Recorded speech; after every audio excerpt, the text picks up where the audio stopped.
So today's question is, does your footwear matter when you're lifting weights? And the answer is yes. So the way I can start off with taking this down is what most people lift weights, and potentially yourself included, is running trainers. Now this isn't ideal because running trainers, they have a slight cushion at the bottom because again, they're built for running and that's what they want you to be comfortable wearing when you are running. But for lifting heavy weights and exercises that consist of you standing up, whether it's a deadlift, an overhead press, a squat, a split squat, that slight cushion at the bottom of your sole, it's not going to be ideal because it's going to cause some instability, which again isn't ideal for lifting heavy weights, progressively overloading over the long term, and just basically making all round more progress with your strength training sessions. Now, of course, it maybe doesn't matter for every single exercise. Maybe if you're sitting down for something, maybe like a seated lateral shoulder raise or a bicep curl, it's not going to matter as much. And yeah, you can maybe wear running trainers for that. But for workout sessions where again you know you're going to do a lot of stuff or some things standing up, I would really recommend footwear with flat soles. I currently wear Reebok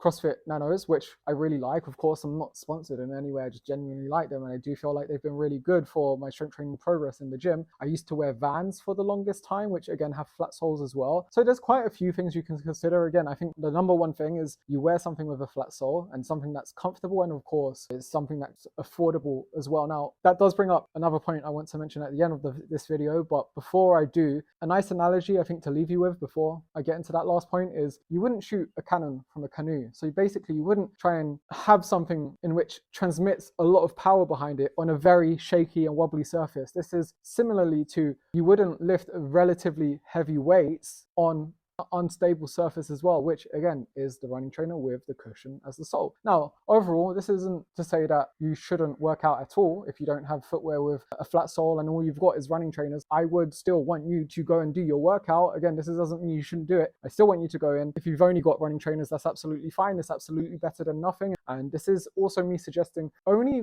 buy these things like these footwear with flat soles if you have the finances for it as well. I don't want you to go out your way, you're already low on money, and then you're having to buy another thing on top of that as well. Like running trainers, again, like I said, it's better than nothing. I'm just telling you it's not the most ideal thing, and potentially whenever you can down the line, do invest in something better suited for lifting weights in.